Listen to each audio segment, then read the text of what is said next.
Well, good evening, everybody. We're going to go ahead and get started. And if I didn't have a chance to shake your hand when you came in, my name is Jake Skifstad, and I'm the founder and president of Shield616. And I just really want to say thank you for having me to your wonderful town here at this awesome hotel. I come from Colorado Springs, Colorado, and we're kind of going on another adventure here doing the vest presentations. And I'll talk a little bit about the adventure we were on earlier this summer with your police chief. And so I appreciate you guys lending us your chief for a couple days. And I'm very thankful that I returned him in one piece. And so, but we'll talk a little bit more about that here in a little bit. And so, but what we're going to do tonight, obviously tonight is about your law enforcement, your police officers, and we just want to love on them tonight and honor them. And so I really appreciate you all coming out tonight. I can tell you, whether you're a police officer, family, friends, one of our donors that donated towards it, or whatever, you will all leave feeling blessed. And so we really appreciate you coming out here tonight. So I'm just going to share a few words about what Shield616 is, why we do this, why we're here in Perry. And then officers, I'm going to have you come on up here. We're not going to embarrass you. We're not going to make you do speeches. So stand down. And but we're going to get some good pictures at the very end. And then it gets really exciting. I'll have the rest of you join us, and we're going to get you guys involved with your law enforcement, and we're going to have a good night. So the number one question that I get asked is, why would you start a nonprofit that donates rifle-rated vests? And my story goes back quite a ways. I was a police officer in Colorado Springs, Colorado for just under 14 years. And why we specifically donate this type of armor is because I was involved in 2 active shooters. The first shooting was called the New Life Church active shooter back in 2007. And then I was very blessed to be part of our tactical team. And I was one of the guys that responded to what was called the Planned Parenthood active shooter on Black Friday 2015. And in both of these shootings, we went up against guys whose only intent that day was to kill as many people as they could. They were true active shooters. They didn't care who they were going to kill. They just wanted to kill people. And both of them were armed with rifles. And it was in the second active shooter during the Planned Parenthood shooting, on top of, unfortunately, all the civilians that were killed. We actually had 5 officers shot and 1 was killed. And so this sent me just down a trajectory of obviously what is now Shield616. But I want to first talk about the shooting back in 2007, the New Life Church active shooter. And you know, this is something that we're so thankful that the community got behind, and obviously some fundraising events, including a crazy bike ride. And I'll tell you, Colorado Springs is a big city. We have over 800 police officers, and we are in the same boat as Perry, Iowa. We are in the same boat as Chicago PD, biggest agencies, smallest agencies, and everything in between. This is very expensive gear, and every department struggles to get armor because it has to be replaced every 5 years. And then when you start talking about rifle-rated armor, that cost goes up tenfold. Very, very expensive stuff. And it was during the New Life Church active shooter. I was never in harm's way in that shooting. But one of the things that I had to do that really affected me was I had to guard the deceased suspect's body. So for hours, I had a chance to look at this individual, and I got to see all the supplies that he chose to bring. And it was very obvious his intent was mass casualty. And laying next to him was that AR-15. And I just kept asking myself, how am I, the Colorado Springs Police Department, supposed to protect my community from whatever threat might come their way? But if it involves a rifle, I have no protection against that. And a lot of people don't realize when you see a police officer, whether in Colorado Springs or in Perry, Iowa, those soft vests that we wear during our whole shift, they're only meant to stop handgun calibers. And so as I stood there in that hallway of that church, just looking at that rifle, I just kept asking myself, you know, how am I supposed to go home to my loved ones, to my wife and my kids while I'm out here trying to do my job? And what that ended up causing me to do, like a lot of other first responders across the country, is I ended up going out and spending my own money. And I literally put together a second vest that I would keep in the trunk of my squad car. And it wasn't quite right. And I can tell you it's nowhere near as cool or as good as this stuff. And in fact, if you know anything about Colorado Springs, we're actually a very big military town. And so I actually found back in that time, I got the rifle plates from a retiring Army sergeant off of Craigslist. So first of all, I was hoping they weren't stolen. And second of all, I was hoping that they were still good. And if you have any military experience, you know the sappy plates that you guys wore, that's what I got. But at least I had something. Literally, I would have to put on a second vest. I'd have to stop my patrol car, get out, go put on a second vest if I had the time or if I had the knowledge that I was going to need that vest in the situation that I was going to. And then fast forward in my career, I was very blessed to be part of our tactical team, and got to do a lot of fun things, got to do a lot of cool things, and as you can imagine, had to do a lot of hard things. And Black Friday 2015 was the most terrifying day of my life. That week, I'm actually a northern Minnesota boy, so not too far from you guys. I'm born right on the border of Canada up in International Falls. And so I had family in town from Minnesota and for Thanksgiving for that whole week. And so I got that whole week off and I didn't have to go on any SWAT call outs. I swapped with one of the other guys. And so I had the whole week clear to enjoy my family out there in Colorado. And we were having a great week and had a great Thanksgiving. And then the next morning, Black Friday morning, our wives were out doing the Black Friday shopping thing, and my brother and I were hanging out with our kids on the couch and just having fun with them, and my SWAT pager went off. And I got up off the couch and I started to walk over to the counter where my work phone was sitting, and I started to tell my brother, man, these guys are going to be mad. It's a holiday, and that day was actually a borderline full-blown blizzard in Colorado. So I was telling them, man, if this is a true SWAT call-out, these guys are going to go out there for hours and try not to freeze to death while they're handling whatever the situation is. And so we were just kind of laughing and joking, and I walked over to my phone with no urgency because I didn't have to go to it, but I wanted to see what they were going out on. And I walked over to the counter and I grabbed my work phone and I read the page and I just froze. And I reread it and I reread it, and I just couldn't believe what it said. And it said, active shooter at Planned Parenthood with multiple officers down. And I just stood there for a second and thought to myself, my goodness, I don't have anything here. I don't have my take-home car. I don't have literally a single piece of my police equipment to include my radio. So I had no way to check in to see what was happening or if this was still ongoing or what. So I made the decision that morning I was gonna go. If we had officers down, I was at least gonna go be moral support and do whatever I could. And so I ran out to my personal truck, and I'll tell you, Chief, the one morning my truck didn't start was that morning. And it was a Chevy, by the way.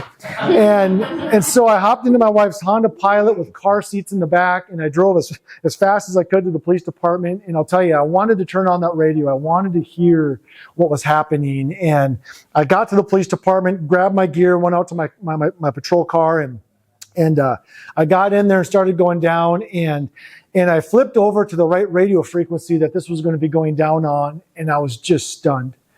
Basically, it was an officer yelling into the radio, and you could still hear the full automatic gunfire in the background.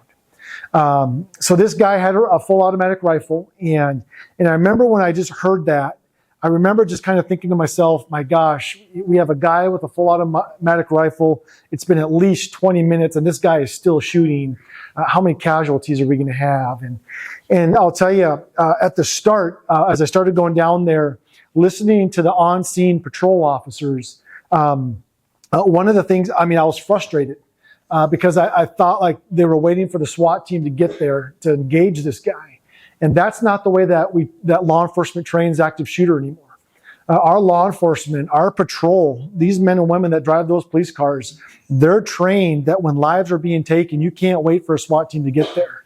Those first officers or that first officer, they're trained to go in there and start addressing that threat. And that's how we train. I was like, my gosh, this guy is still shooting. And I could tell our patrol officers weren't in the building even with this guy yet. But I want to tell you, driving down there that day and actually getting to listen to these guys and gals that were on scene and just knowing where Planned Parenthood was, I realized what these guys and gals were up against. And I want to tell you, that morning I got to listen to the highest level of bravery and heroism I've ever heard in my life. Those patrol officers were doing exactly what they were supposed to be doing. They were trying to get to that threat. But where Planned Parenthood is situated, it's surrounded by very large office complexes. So there's very large parking lots around it. And it was Black Friday and nothing was open. And so those officers were having to go through very wide open spaces to get to this building. And unfortunately, this guy was in the building. He had shot his way into the building, and he was now shooting law enforcement. And I'll tell you, those patrol officers might not have been the ones to get this guy to surrender or to put handcuffs on or to end the situation. But I'll tell you, those guys saved lives that morning because this guy was now focused on engaging law enforcement. He was no longer going throughout that building, killing innocent people that were hiding in the office buildings, in closets, under desks, wherever they could hide. And so going down there, I knew it was going to take the SWAT team to engage with this guy, and quite frankly, just to even get to the building. They were trying to get there. This guy was fully unloading on them in their patrol cars. And so, thankfully for us, we're blessed. We have a full-time SWAT team, a lot of resources, including multiple armored vehicles. And it actually took our armored vehicles to get us to those buildings. And in fact, we actually drove one of our armored vehicles right through the front doors.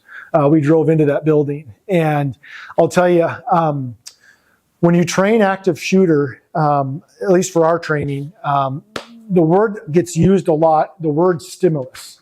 They're always teaching you, go towards the stimulus, whether it's gunfire, screaming, or if everybody's running from a certain area, that's the direction you got to go. And I'll tell you, I had that mentality, but I'll tell you, when I got into the building, when we got into that hallway, it was this. It was dead silent. And I want to tell you, that silence was terrifying. To not know if my threat was through there or through there is a really, really bad feeling. And so basically at that moment, we were going to have to just start sweeping this building, not knowing where this guy was. And I want to tell you, to all the folks that are here that don't put on this uniform, that's terrifying. And that's really hard to do. And when you take away those uniforms that we wear, whether it's the vest, that uniform, that duty belt, that badge, that authority, every single thing about a police officer, if you strip all that away, we're just like every single one of you. We have the same stresses, the same concerns, families at home, obviously trying to go home to our loved ones, but we just train ourselves to go against human nature and to go towards danger. But I'll tell you, it's still hard. And I'll tell you, being in that building that day, that silence was absolutely terrifying. And so we just started to clear that building and clearing. And I'll tell you, every door we had to open, every corner we had to go around, we just kept thinking, is this it? Is this where the guy is? And it was just a horrible feeling. And so we were doing that. And this became a very, very prolonged situation. I want to say this situation was about 4 to 5 hours long, from when he first started shooting until the situation was resolved. And so we were in this building, clearing it. And our team had gone around a corner in a hallway. And at the end of that hallway is where the suspect was. He was in a side room, and they didn't know that. But he could hear our team making the movement down the hallway. And he just stuck his rifle out of the doorway and fully unloaded on him. And there was a huge exchange of gunfire between him and our front guys that had made that corner already. And he ended up falling back into that room, and one of our guys was hit and was critically wounded. And so our team ended up falling into a side hallway to deal with this officer and to regroup. And that's when I ended up moving up to the front, because I had actually grabbed a different weapon system when I had gone in that building. I actually had an AR-15 on me and wasn't carrying our typical, it's called an MP7. And so I ended up going up to the front because just the sheer volume of bullets that this guy was now shooting through the walls at us. And this one engagement we had with him, we wanted to make sure we had a little bit better penetrating power. And so I went up to the front, and I ended up planting down a handheld shield that I had, a big rifle-rated shield. We have quite a few of them available to us. And I planted that down, and everybody had fallen behind me. And obviously they had gotten that injured officer out of there, and we were regrouping, and we were going to be making a movement down that hallway to force our way to this guy. And I want to share something with you before we make that movement. When I planted that shield down, there was a break in the gunfire. I'll tell you, we probably had 100+ rounds shot in about 10 seconds between him and our team. And I'll tell you, when you go through that with a bunch of flashbangs going off, it just seems like our world stopped in that moment. And so I planted that shield down, and I'll tell you guys, I was absolutely terrified. Even being part of 2 SWAT teams now on scene, going against one guy, it was terrifying. The sound of full automatic rifle gunfire in a building is a sound I'll never forget in my life. And I just remember just the sheer volume of bullets coming through the walls. I just started to think, my gosh, how big is this guy's magazine? The bullets just keep coming. What is he shooting? And so I didn't know what else to do other than say a prayer. And so as I knelt there behind that shield, and they were organizing behind me, I said a prayer that morning, and I'll tell you, I said a prayer that I don't ever remember saying. If you know me, I'm a man of faith, and I've probably prayed for myself every single one of my shifts for my safety. But that morning, I actually prayed for my family. Because at that moment, we now had 5 officers who had been shot. We knew one had been killed, and we knew multiple civilians had been killed. And I truly thought that I was the next guy now that I was up front. And I'll tell you, in that prayer, I had a moment of peace about me. And I'll tell you, when you're in your darkest moment and you have just a slight moment of peace, it kind of catches your attention. And I'll tell you guys, I actually had to shake my head and talk myself out of a prayer. And I had to tell myself, Jake, focus. Focus on our tactics, focus. This guy could come around the corner, but we're also going to be going around this corner here shortly. But I just want to share something with you all here tonight, especially for our officers. I would like to read for you guys just 3 verses. Because when I read these 3 verses after the shooting, about a month after the shooting, I read these 3 verses. I was immediately taken back to that moment that I was kneeling behind that shield, terrified out of my mind, but having a moment of peace in my heart. And one of the guys asked me what Shield616, what is the 616? Well, it actually comes from Ephesians 6:16, where it says, take up the shield of faith, with which you can extinguish all the flaming arrows of the evil one. And that's not the verse I want to share for you, but I want to share for our officers here tonight this verse. And I want to share this with you because you guys and gals and your loved ones know the reality of your world. And that's why you guys are truly hometown heroes. Your willingness to put on that police uniform and to go out there to fight for your community, to fight for strangers, is absolutely amazing. But I'll tell you, one of the things that I loved about law enforcement was I had no idea what I was going to do that day. You can't plan for your day for the most part. I absolutely love that about my job, and that's also the most terrifying thing about this job, is you don't know what you're going to do that day.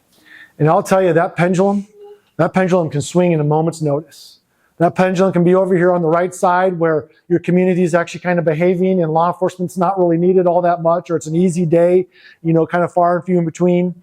But that pendulum can swing and it can move, and you can get busy and it can just keep going, and you're over here in your violence.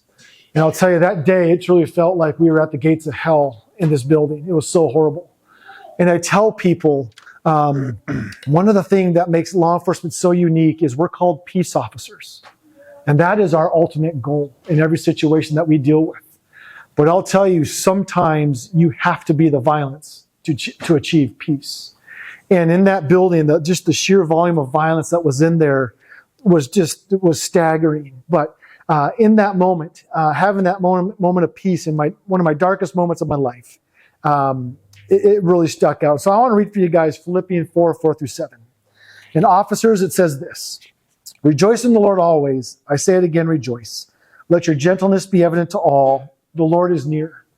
Do not be anxious about anything, but in every situation, not some, not most, not this or that, every situation, by prayer and petition with thanksgiving, present your requests to God, and the peace of God, which transcends all understanding, will guard your hearts and your minds in Christ Jesus. And I want to tell you guys, that morning, I got to experience a transcending peace that made no sense. And I want to tell you guys are getting the best armor out there. Angel armor is the best armor out there that this country has to offer. But I want to tell you that there's something that's even better. A better peace, a better hope, a better protection, something that can't fail. And that was also given by an ultimate sacrifice on the cross by Jesus Christ. And I want to tell you, you can have a security, you can have a surety that can never be rattled, never be taken, and that is through a free salvation of Jesus Christ. And I want to tell you, you might want to consider that. I would encourage you to consider that, because you know the reality of your world, that you're not guaranteed to come home. And I'll tell you, you can be having your darkest moment and have a moment of peace about you because you know you're going to be okay. And as I sat there, having that moment of peace, it just made me reflect on, for a moment, my life. And I want to tell you guys, I'd love to talk to you about that. And so if that would be on your heart, come find me. I'd love to talk to you. I know there's some pastors that are here. They'd love to talk to you. But no, consider that. You can have that guarantee before you go on your next call. And you might find yourself having a moment of peace in your darkest hour. And so as I knelt there, unbeknownst to me, Planned Parenthood actually called 911. They actually called in and were giving our dispatchers the login information for the video surveillance. And that information got relayed to our command staff, and Trooper Captain John Lupton was tasked with logging into that system and to start looking at the video cameras. And he didn't tell me this story until years later after the shooting, but he said the first camera that he turned on, he saw me in this side hallway kneeling behind this ballistic shield. And so I got to share that moment that I just shared with you guys of what I was going through in that side hallway, that internal struggle I was having. And thankfully, he started going to all the different cameras, and he found the shooter. This guy had actually moved, and in all this, that one exchange of gunfire we had with him, we lost that main hallway. We ended up in a side hallway. He had fallen back into that room, and so we didn't know if he was still in that room or if he had moved, but the trooper found him, and he had moved. And I'll tell you, when he got on the radio and said, "This is where the shooter is," man, what a sense of peace to know, okay, this is where this guy is, to be able to actually face your threat. It's a pretty big deal. And so what that allowed for us to do, it was to collapse down this whole search into one hallway where this guy was standing. And it was an L-shaped hallway. And he was just standing in the corner of that hallway with his rifle, going back and forth, waiting for somebody to walk through those closed doors. And so we ended up going on both sides of that hallway and boxing them in there. And we didn't force our way through those doors. We didn't know if they were open, if they were locked. But what we wanted to do is clear out that whole building. We wanted to get everybody out of that building to open up some more options to us to engage with this guy. And we did that. And in that process, we had some folks reach out to 911. I believe it was by text. And they were texting with dispatch, and they said, "We're in this building, and these are the rooms that we're in." And we were able to figure out where those rooms were. And of course, those two rooms is where that guy was standing in that hallway. And so we were going to have to enter that hallway and engage this guy to get to those last folks that were hiding silently in the dark in those rooms. And they were texting with dispatch. They were being told, lay on the floor, don't move, don't make any noises. We were obviously very ready to force our way through those doors if it looked like he was going to be going into those rooms. But what that allowed us to do is we searched that whole building, got everybody out of there except for those two rooms. We tried to go through the walls. We tried to do it silently. We just couldn't do it. We were just too concerned that it was going to attract gunfire. And so the decision was made that we were going to force our way down this hallway. And this was one of those wooden doors that had the skinny glass windows in them. And the trooper was telling us, "I want you to engage him. Don't even open the door. We just want you to shoot through the door 1 foot to the left of that window. And you're going to start hitting him." And so I'll tell you, we were saying, there I was praying again. And now I'll tell you another prayer that I know I've never said. I was praying for accurate bullets. As law enforcement, you're not shooting at blind targets. You don't train to shoot at things you can't see. And so here I was praying that my shots would be accurate for a threat I couldn't see. And so we were stacked up. Here I am praying, and we were about to make that movement. We were about to move to the corner of that hallway, and we were about to engage through that doorway. And that's when the guy yelled, "Okay, you guys win, I give up." We could barely hear him. We had actually driven our armored vehicle. Before we made this movement, we were actually going to drive our armored vehicle fully into the building. They were going to drive through the lobby, through the next wall, and they were going to drive into the men's locker room. And they had just done that. And I'll tell you, when you drive an armored vehicle through a building making its own hallway, it makes a lot of noise, ton of noise. And in fact, the whole ceiling, all the ceiling tiles, they were all falling out of this whole floor. Everything was just collapsing. And I literally thought that armored vehicle, I thought the building was collapsing on us at one moment. And I remember just looking up, looking down, looking up, going, we got to get out of here. This building's collapsing. But they ended up driving, and they drove into the men's locker room, and just kind of a funnier moment. The driver of it's called a Bearcat, one of our armored vehicles. And he got on the radio and said, "Bearcat 1 to command, we're staged in the men's locker room." And I was like, "You'll never hear an armored vehicle staged in a men's locker room ever again." And so I just found that kind of funny and just chuckled for a second. But I think that sped up the suspect's thought process. That vehicle was now one wall away from him. And when we were going to make our movement to engage this guy, they were going to drive through that last wall. And if he tried to go into one of those hallways or into one of those two rooms, those were going to be the guys that were going to be getting out and forcing their way to engage him if we were missing. And so they had done that. And now here's this guy yelling. And we could barely hear him. When you have an armored vehicle in a building, it makes a lot of noise, plus just the sheer volume of gunfire and flashbangs. Our hearing was horrible at this point. And so we told the armored vehicle, get out of here, back out. The guy's yelling at us. And I tell you, when that thing backed out of this building, it just ripped everything with it. It took just everything in that ceiling with it. And again, here we were thinking, is this thing collapsing on us? And we got that vehicle out of there, and our K9 guys started to challenge him. Started yelling back. We started having literally a yelling match back and forth, communicating with this guy. And he was saying that he was giving up. We didn't believe him. We were concerned that obviously he was going to try and go out suicide by cop. We were concerned that he had explosives on him. He actually brought his own explosives to the shooting. He actually tried blowing us up multiple times before this situation. And so we were very concerned about that, but we at least thought that this was an opportunity to move him away from those last two rooms, whether he's giving up or not. Let's move him. And then if we can get to those rooms and deal with that, then that will give us a lot more options to engage with this guy. But we played along. And so we got to a point where we thought, okay, maybe this guy is giving up here. We gave him the command to put his rifle down, and he did. The trooper, thankfully, could see him on the video surveillance. And so we were having him do a couple things to see what he would do.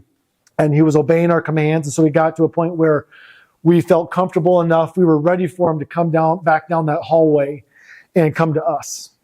And so our K9 guys gave him the command, walk towards us, come down this hallway. And he had to climb through a little receptionist desk window. And he did that. And the trooper was supposed to tell us, okay, he's coming down the hallway 20 feet, 10 feet, 5 feet. Well, the trooper told us he's climbing through the window, and it was this again. And we're just waiting, like, what's he doing? Trooper, what is he doing? And the trooper got back on the radio and said, I can't turn this camera. I've lost visual. And there we are sitting. Where'd this guy go? Is he coming down this hallway? Is he going somewhere else? Do we need to tell that other team to force their way in that hallway to get to those two rooms? And then you could hear his footsteps coming. And you could hear him coming down the hallway through all the junk that he had barricaded that hallway in. And I thought, okay, here we go. And he came around the corner. And for the first time, we were obviously ready for him. And he came around the corner. And I remember just looking into his eyes for the first time and just thinking to myself, my goodness, here's the face of all this death, this evil, this destruction. How could you get to this point? And we started making him take off. I know this sounds kind of weird, but we were concerned about explosives. And we were actually making him take all of his clothes off to make sure he had nothing on him. And we were going through that process about from here to that wall away. And he had taken his trench coat off, taken his sweatshirt off, and he took his T-shirt off, and his whole torso was duct tape. And I thought to myself, oh my gosh, he's got an explosive. You got to be kidding me. And just the thoughts of, we have to take this guy out. He can't go back, and he's not getting any closer to us. And our K9 guys just started to challenge him. What's on your chest? What is the duct tape on your chest? What are you wearing? And he said, body armor. And they're like, what are you wearing? What is the duct tape? And he kept saying body armor. And so, Chief, I'm telling you, we're getting you better body armor than what he's wearing. There's no duct tape involved in yours. We made him take it off. And thankfully, we had some of our bomb techs in there with us. They didn't think it was an explosive. And he took it off and he dropped it. And then we had him come to us. And I'll tell you, we put those handcuffs on him. And officers, I'll tell you, it was the loudest clicking pair of handcuffs I've ever heard in my life. And it's still a sound that I can still hear today. And I looked up at him and I said, is there anyone else in here with you? And he said, there shouldn't be. And I said, that was a yes or no question. Are you alone in this building? And he wouldn't answer it. And so we were really concerned what was down this hallway that we didn't know about, whether it was booby traps or a second shooter.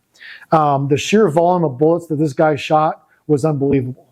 In the one wall after the shooting, we were allowed to walk, the FBI let us come back in the one wall where we had that big exchange of gunfire.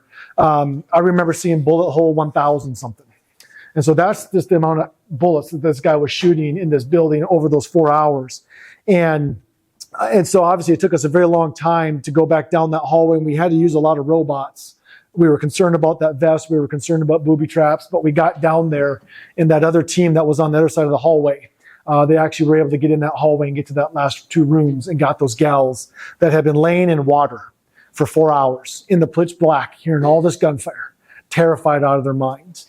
The main level was partially flooding. He hit multiple toilets in all of his gunfire. And so the main level was flooding in all that thick carpet.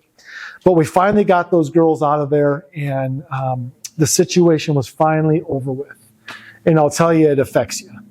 It wasn't until later that night, after this, many hours after this was over with, that we found out what his body armor was. And I'll tell you, it was probably the heaviest vest in the history of vests, and probably the most expensive vest ever. He had duct taped overlapping silver dollars, his whole front, his whole back, and his whole side. And this guy was 6'5", huge, over 300 pounds, huge dude. They were all silver dollars, was what his armor was. And we found out later, when they went back and examined that wall, how did our guys not hit him? Well, we found out later that they actually had. They actually had hit him multiple times, but the angle that they had to shoot, and he didn't fully come out of the room, all their bullets hit the studs going down that wall. And by the time our bullets actually were hitting him, his silver dollars were actually working. And so I guess it was effective. I don't recommend it. And thankfully, our systems are much more reliable, much better, and much lighter. But I'll tell you, that affects everybody. It affected me. And at the end of the day, we ended up having 5 officers shot. 1 was killed. 2 of them, it was a miracle. We even got them to ambulances, that they survived. And the Lord just laid it on my heart to start Shield616, that we would go out and help find a way to get very expensive gear to our officers, our deputies, our troopers, our game wardens, even fire EMS. Get those guys and gals these vests, because they deserve it. They need it. We all see what's going on in our country, and they need that protection. And so that's what we've been doing. And I know I talked very long here. That's what we've been doing for the last almost 10 years now, since late 2015. We've been going and talking to anybody and everybody that would listen to us.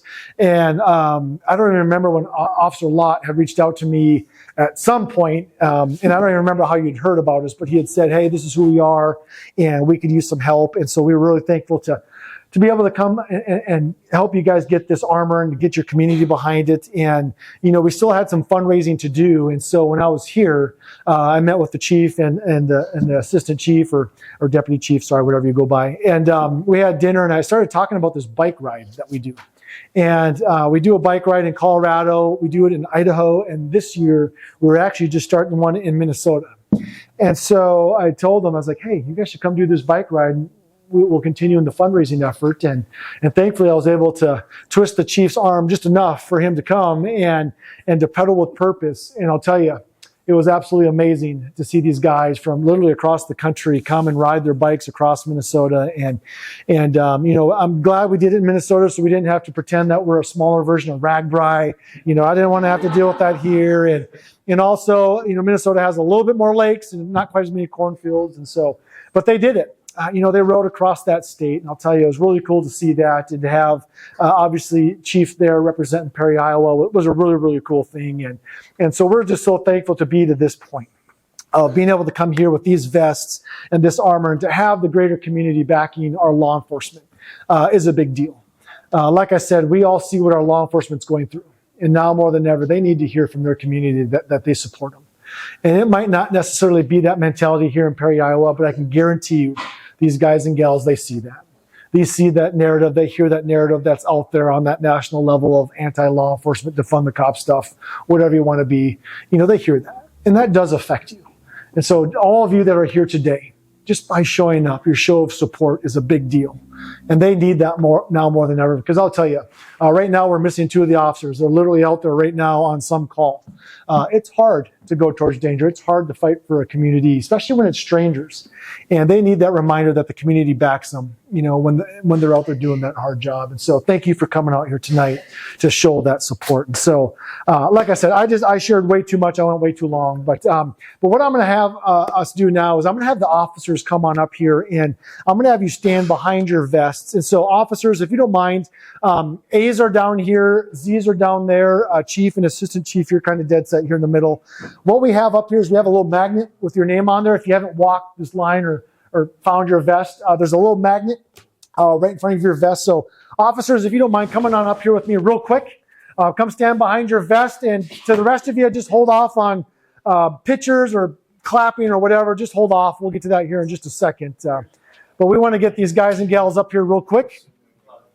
Just come stand behind your vest. Yep, come on up here. Yep. Lot, you're right here.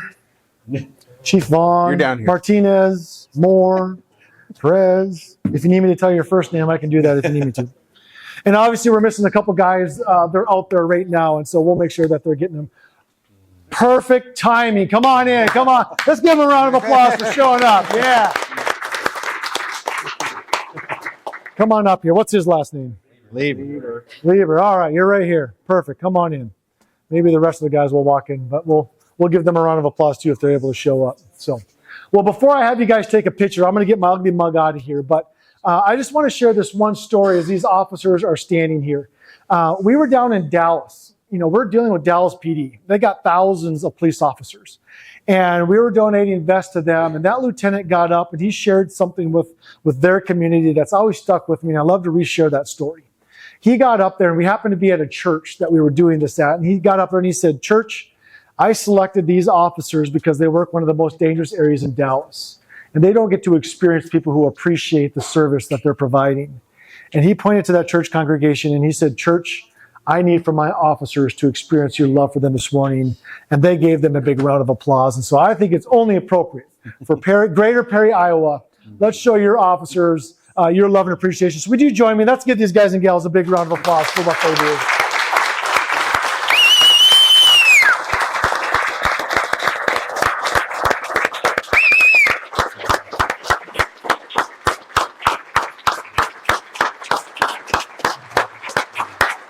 All right. Got to get these guys back out there before this town's in complete chaos. So, but what I'm going to do real quick, before I have you guys take your pictures, I love doing this part. I just have the officers introduce themselves. Officers, all I want to ask you of is your name, your years of experience, and where you're from. Okay? Name, how many years of experience you have, and where you're from. So if you need to write that on your hand, do that real quick. Your name, years of experience, where you're from, talk loud. Start down there if you don't mind.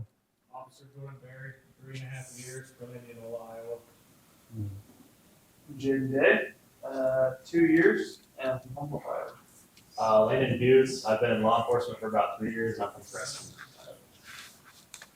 James Lever, I've been involved with law enforcement since 2017. I'm from right here in Perry. I'm Alex Lott. I'm actually 10 years full, I guess, criminal justice law enforcement, and right here in Perry. Jim Archer from a little town called Verina, Iowa. Been a cop for 30 years. So, yeah. Cool. Eric Vaughn, Muscatine, Iowa, 30 years. Cool. Cameron Martinez, a little bit over 2 years, and from Perry, Iowa. Josh Moore, about 15 years in Council Bluffs, Iowa. Michaela Zager, this is my town, and 5 years. Awesome. Love it. Give her a... Come on out. Hey, yeah. We're clapping for you, brother. Come on in. Come on in. Who's this? Perez? Yep. Thanks for showing up, Perez. Thanks for fighting crime out there. We appreciate you. Say your name real quick. How many years of experience and where you're from? My name is Perez. I have 3 years of experience. I'm from Iowa. All right. Give them all another round of applause. Thanks for being here, brother. Appreciate you. Yeah. I love doing that part. I love, especially here in the years of experience, we've been able to see the full spectrum. We've had people say, I start tomorrow. So they were -1 in their years of experience. And we had one guy at our last presentation, he set the record. It was his 56th year in law enforcement. 78 years old, still out there pushing a Crown Victoria squad car. Chief, can you imagine doing this job at 78 years old out on patrol? I can't imagine that either. I don't think so. Well, before we take the his wife, do you imagine? Yeah. So real quick, before I have you take the pictures, Chief just wanted to share a few words. And so would you please welcome your Chief, Eric Vaughn.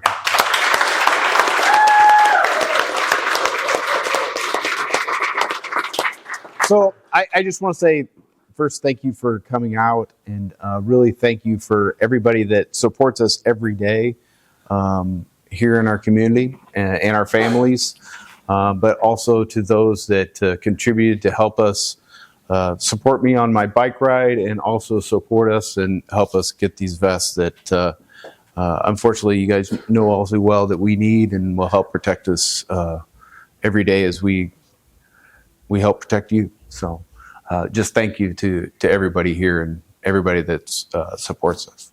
Awesome. So what was your high point for the bike ride? High moment. High moment. I don't know. The finish? Maybe the finish. Yeah. Just I think day one, knowing that we cranked out 100 miles first day, and just knowing that, man, we could do that. So I thought, man, it's all downhill from here. But it wasn't. About day 3, it got hard. So. I heard you're retiring soon. You're welcome to come do the Colorado ride. So there's a lot of downhill. And a lot of uphill. There's a lot of uphill. Yeah, so. I've heard that. So what was your low point? My ding dong of the day. Ding dong of the day award? I need to explain that real quick, bike. since he's talking about ding dong. It's not what you think. So we have what we call, it's a huge bell that goes on a bike, and it's called the big ding dong. And it's the big ding dong of the day award. So whenever somebody does something questionable or has an issue or a problem, you know, we kind of vote on who wins that, and he won that one day. And so the fun thing about winning that award is you win a prize, but you got to come up and ring the bell in front of the group in a circle. And you have to talk about what you did, but you also have to explain what you're going to do to be better, you know, a better teammate, a better rider, you know, just a better human being in general. But you have to do that on speakerphone with your wife. And so the spouse gets to hear all this, and they're on the other end blind on speakerphone with the group. And so usually the funny part is listening to the spouse as they react to their loved one getting the award. But he wasn't the only one. Thankfully, his was pretty minor for winning that award. But unfortunately, it was just done in front of everybody. So yeah. But no, I'm glad to return them to you in one piece. And so, Chief, we appreciate you. Thank you. One of the things that we do that, you know, we talked a little bit about you guys coming out and supporting your law enforcement. And I'll tell you, these guys and gals need to know that you guys back them. It's a hard job. And so one of the things that we do up here is we have 2 magnets. One of these magnets has the officer's name on there. And officers, I just ask if you would please write your work email on there or whatever you feel comfortable with. But there's a magnet next to theirs that's blank. And I would like, I think we have 12. Is that what we have up here? I would like for at least 12 of you to come up here and snag an officer. I want you to adopt that officer.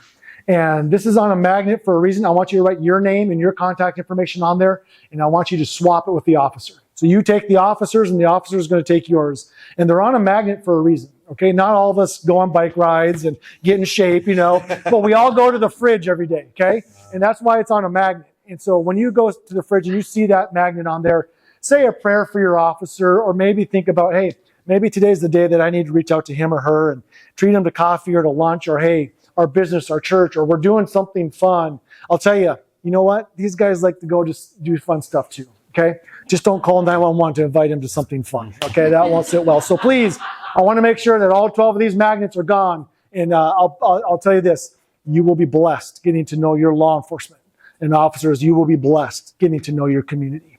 And so with that, I would love for all of you, whether you're family, friends, or what donors, wherever you're here, we want you to come stand with your officers. And we're going to get one last really, really cool looking picture. And so we're going to have you stand behind these officers, okay? Guys, gals, just stand down. These are good people, okay? They're going to stand right behind you. It's going to make you really nervous, but they're good people. So we want you to stand behind your officers for a reason. It'll be a cool picture. So please, I would like for everybody to come on up here and stand with these officers. Kids, you're obviously welcome to stand in front of them. Don't swap the magnets quite yet. We'll do that after this group picture. But let's get this picture. I want everybody that's out here. If you are sitting in a chair, you will stand up and come on up. Come on up. All right, before I lose all control, ladies and gentlemen, this is what Shield 616 is, and you are all part of it. Yeah. And I have you guys standing behind your officers because that's why they're referred to as the Thin Blue Line. And that's why they're your hometown heroes, is because they are willing to literally go out there and put themselves between good and evil, between you and whatever you might be dealing with. But to our officers, to your officers, I have them standing behind you because I want you to remember this moment. I want you to be reminded that your community is filled with good people. And we know that you do a very, very hard job, and it's tough to go towards danger. But I want you to know that your community is worth fighting for. And when you put that uniform on, you can put that uniform on with joy, with peace, and knowing that you are making a difference and that your community sees the difference that you are making. And we want you to continue to go out there and be the light for Perry, Iowa. So before I lose all control, let me pray for you guys, and then I'm going to have all of you come around here. Please shake all of their hands, thank them. But please, guys, let's make sure we get these magnets swapped. And I do have extra magnets and pens on the far ends of the table. So officers, if you walk away from 2 people, good for you, or 3, whatever. You need all the support you can get. But let me pray for you guys real quick, please.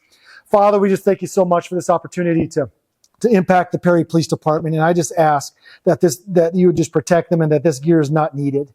And Father, just give them the heavenly wisdom, knowledge, discernment, and protection that they need to go out there and do this very, very complicated job. And we just thank you so much for this opportunity to rally the community around our first responders and to bless them with this armor. And we just commit them to you. And in your name, Jesus Christ, we ask this.